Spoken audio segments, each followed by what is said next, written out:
I have a theory about that. I bet you know what it is, don't you? Can you figure it out by now? Okay. Here's a picture of Niagara Falls. The textbook says, boys and girls, the rocky ledge above Niagara Falls has been eroding for nearly 9,900 years. Now, how do they know that? Well, the rocks are breaking off the edge. I mean, all waterfalls do that. They break rocks off, and the waterfall eats its way backwards, okay? Flows one direction, erodes the other direction. Niagara Falls is moving back 4.7 feet a year. Charles Lyell went there in 1841 and said, well, Niagara Falls is here. Obviously, it started up here at the cliff by Lewiston, New York. It's moving back down the gully. He said it's 10,000 years old worth of erosion. The people that lived there said, Charlie, it erodes a whole lot faster than you think. One good rainstorm and there's a whole lot of erosion takes place. He figured 3 feet a year, purposely to make the Bible look wrong. He hated the Bible. We'll get into more of him on video number 4. Today, Niagara Falls is way back there, split over that island. There's actually 2 Niagara Falls, the Canadian side and the American side. It's eroded back quite a ways just since Charles Lyell's time. The textbook says this gorge that the river runs in, is 7.5 miles long. A simple calculation shows it's been 9,900 years. Oh, it's not that simple. See, Niagara Falls is right here. It started off further north up by Lewiston. If the earth is millions of years old, why hasn't it eroded back to Lake Erie by now? Why is Niagara Falls right there? I have a theory about that, okay? Now here's my theory. You see, about 6,000 years ago, God made everything, and 4,400 years ago, there was a flood. As the flood water was running off, whoosh, about half of that creek washed out in 20 minutes. So it looks like it took 9,900 years. They forgot the flood. They also forgot to get the right number. It should have been 8,400 had they used 4.7, but you know, what do you expect? Okay. When it rains, 30% of the water runs into the ocean, bringing with it mineral salts. The oceans are getting saltier every day. Today, they're 3.6% salt. They could have done that in less than 5,000 years. Question, why aren't the oceans saltier? Well, you see, 6,000 years ago, God made everything. 4,400 years ago, there's a flood. Now, since the flood's been over, the oceans have gradually gotten saltier. One atheist I debated said, Hovind, would you please tell me how the freshwater fish survived the flood? I said, sir, aren't you assuming the flood was salt water? He said, the ocean is salt water. I said, well, it is today, yeah. During the flood, it's probably mostly fresh water. And it's gradually gotten saltier, and today some animals have had to adapt to salt water. And now we have freshwater crocodiles and saltwater crocodiles, and they probably had a common ancestor, a crocodile. He said, that's evolution. I said, no, it's not. Going from a freshwater croc to a saltwater croc is a minor change compared to your evolution story. You believe they changed from a rock to a croc. Now, that's a major change, okay? A friend of mine in Alabama raises fish. He said he took a freshwater fish, black mollies, slowly added salt to their aquarium. In 2 weeks, they became saltwater fish. When he put them back in freshwater, they died in 30 minutes. They can adapt to salt water, not a problem. How many have ever gone into a cave and the guide said, don't touch the formations. They take millions of years to form. They all got the same speech, right? You go over here to, what's the one in Kentucky? Mammoth Cave? Or go to Carlsbad Caverns, and they say it took 250 million years. They did a study on these stalactites, and one guy said, you know, the fastest they can grow is 2.5 inches per 1,000 years. That's the maximum growth rate. I don't think so. Here are some 50-inch stalactites growing under the Lincoln Memorial. They did that in 40 years. There's a bat covered up with flowstone before it could even rot. There's 2-inch stalactites growing off a refrigeration shed in Pensacola, Florida.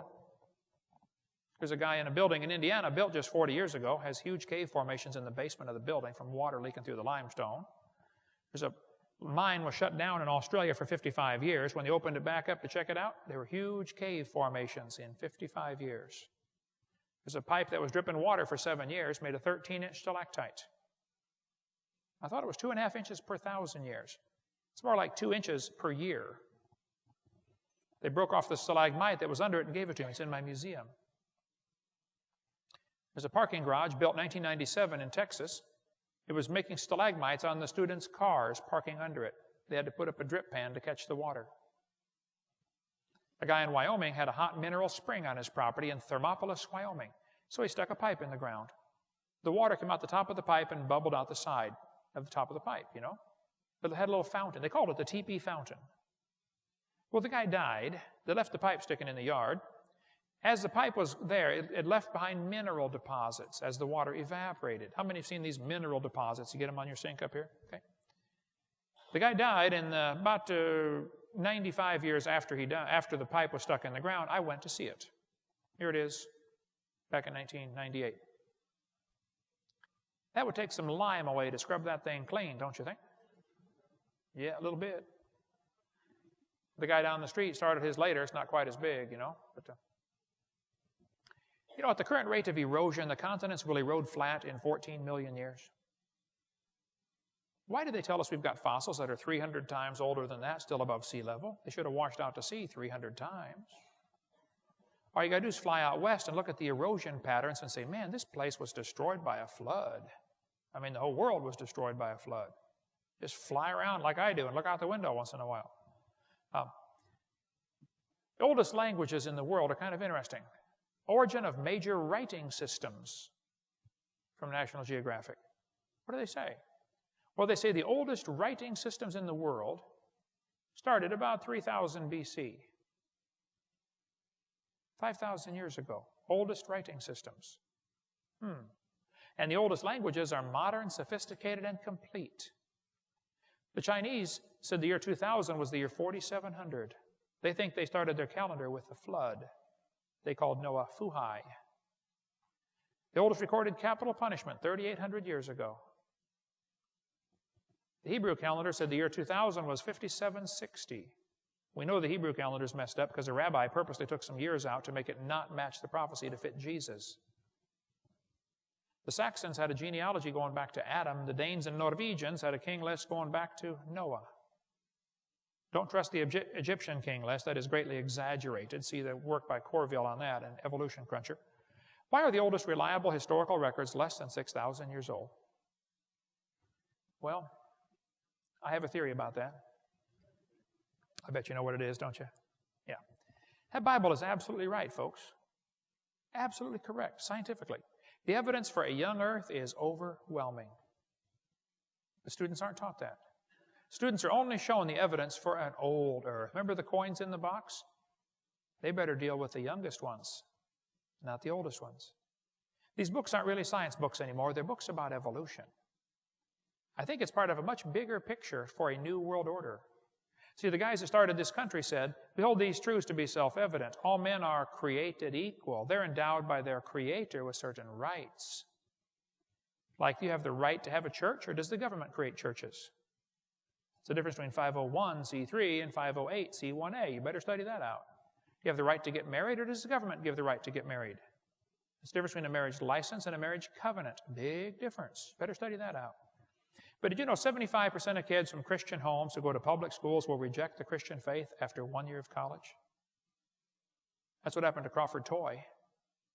Most people have never heard of Crawford Toy, but he was a very famous Southern Baptist seminary professor. He almost married a girl named Lottie Moon. Has anybody ever heard of Lottie Moon? You know, you guys have the Lottie Moon offering every Christmas. She was a great missionary to China.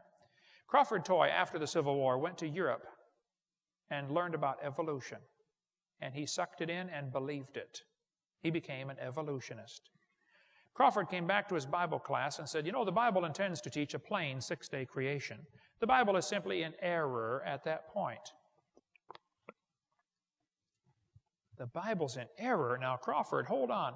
Maybe your theory's in error. Maybe you got brainwashed.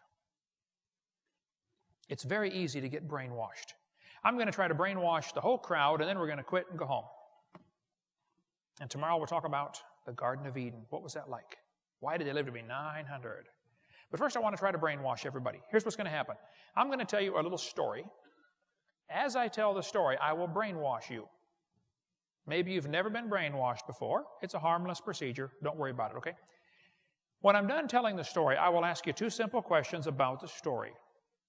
If you know the answer, I just want you to raise your hand, okay? If you don't know the answer, it will be because you have been successfully brainwashed.